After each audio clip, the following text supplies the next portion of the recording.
TVS రాజు. Sir ఈ విజయవాడలో book stall పెట్టారు కదా, ఇప్పుడు మీరు వచ్చారు కదా, ఎలా ఉంది సార్? ఏంటి మరి? గతంలోకి కన్నా ఇప్పుడు తగ్గుకుంటా వస్తుంది కానీ ఆదరణ పెరగటం అనేది కనిపించలే నాకు. గత 30 ఏళ్ల మట్టి నేను వస్తున్నాను, ఇంకో సంచిలో తీసుకున్నాను. అయితే ఎందుకు తగ్గుతుందంటే దీని మీద అభిరుచి అనేది పూర్తిగా ఉండటల్లా. కారణం ఏంటంటే పేరెంట్స్ కూడా దీని మీద ఎక్కువగా ఇంట్రెస్ట్ చూపించట్లా వీళ్ళకి.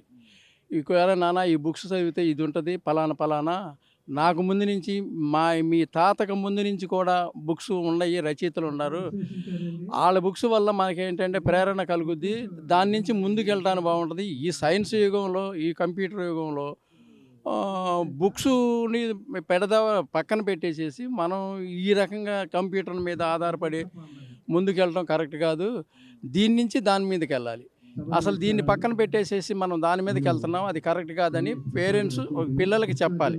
అలా చెప్పినప్పుడు తెలుగులోది కూడా ఇంగ్లీష్లో ఉన్నది, ఇంగ్లీషు తెలుగులో ఉన్నది.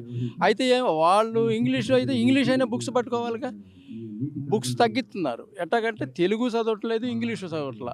వాళ్ళకు సంబంధించి రేపు ఏది ఎగ్జామ్స్ ఆ బుక్స్ చదివి పక్కన పెడుతున్నాడు, రాసేస్తున్నాడు, కూర్చుంటున్నాడు. అట్లా కాకుండా ఖాళీ టయాల్లో బుక్స్ చదవాలి. అప్పుడు ఏంటంటే ప్రపంచానికి సంబంధించిందంతా మనం తెలుసుకోగలుగుతాం. అసలు అప్పుడేం జరిగింది, ఇప్పుడేం జరుగుద్ది, రేపేం జరుగుద్ది అనేది తెలుసుకోగలుగుతాం. అలాంటిది వీళ్ళు పేరెంట్స్ చెప్పటం లేదు, వాళ్ళు దీని మీద అభిరుచి చూపించట్లా. అలా ఏంటి రాబోయే 2030కి పూర్తిగా నాకు తగ్గుద్ది అనిపిస్తుంది.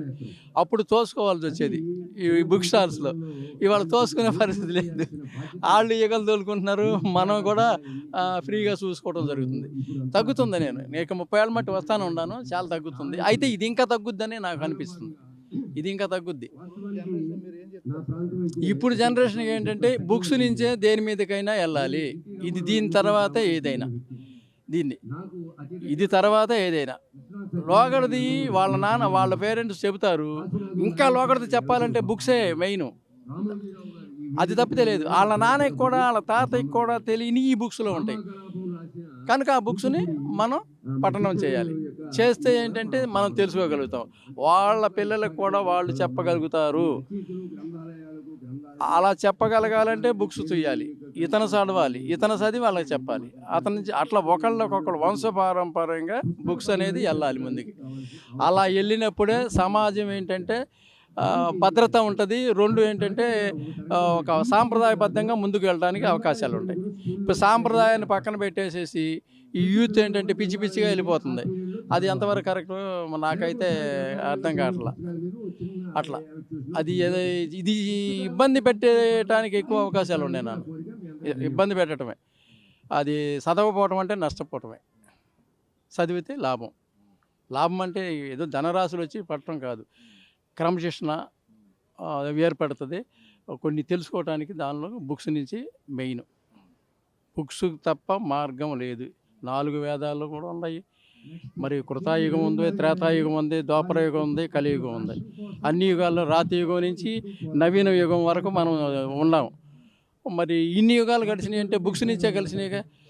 కృతాయుగంలో అంతా 17 లక్షల సంవత్సరాలు కృతాయుగం, త్రేతాయుగం రాముడిది 12 లక్షలు, కృష్ణుడిది 8 లక్షల చిల్లరి, కలియుగం 4,32,000 అట్లా గడుస్తూనే వస్తుంది. రాతియుగం నుంచి ఇదే. ఏదైనా ఇప్పుడు ప్రపంచంలో ఉన్న మేధావులు కూడా బుక్స్ నుంచే వచ్చారు. ప్లేటో కానీ, అరిస్టికల్ కానీ, సోక్రటీస్ కానీ, మరి వీళ్ళు మన రచయితలు దాశరథి వీళ్ళు కానీ, మిగతా వాళ్ళు కానీ ఎవరు వచ్చినా దీని నుంచే వస్తున్నారు. బుక్స్ అనేది అవసరం అవసరం అవసరం తెలియజేయాలి. ఇది మాత్రం కనుమరుగైపోతే అసలు నాగరికత పోయినట్టు లెక్కే. బుక్స్ నుంచి వచ్చే నాగరికత వేరు, ఈ ఫ్యాషన్ నాగరికత వేరు. ఇది తాత్కాలిక, ఇది ఫారినర్స్ నుంచి వచ్చింది ఈ నాగరికత. ఇది ఎంతకాలం ఉంటుంది, ఇది ఉండదు కదా. అలాంటిది మరి దీన్నే పట్టుకుని మనిషి ముందుకు పోతున్నాడు. అది ఎంతవరకు కరెక్టో నాకు అర్థం కావట్లేదు. అది పేరెంట్సే చెప్పాలి. పేరెంట్స్ ఏంటంటే పరిచయం చేయాలి, బుక్ స్టాల్స్కి వచ్చి పరిచయం చేయాలి. అరే ఈ బుక్స్ చదవరా అని వాళ్ళు ఎంకరేజ్ చేయాలి. ఎంకరేజ్ చేయగలిగినప్పుడు వాళ్ళు కూడా దానికి అలవాటు పడతాడు. పేరెంట్స్ అలవాటు చేయట్లా అసలు, అది మెయిన్. అది కరెక్ట్ కాదని నాకు అనిపిస్తుంది నాన్న. ఓకే.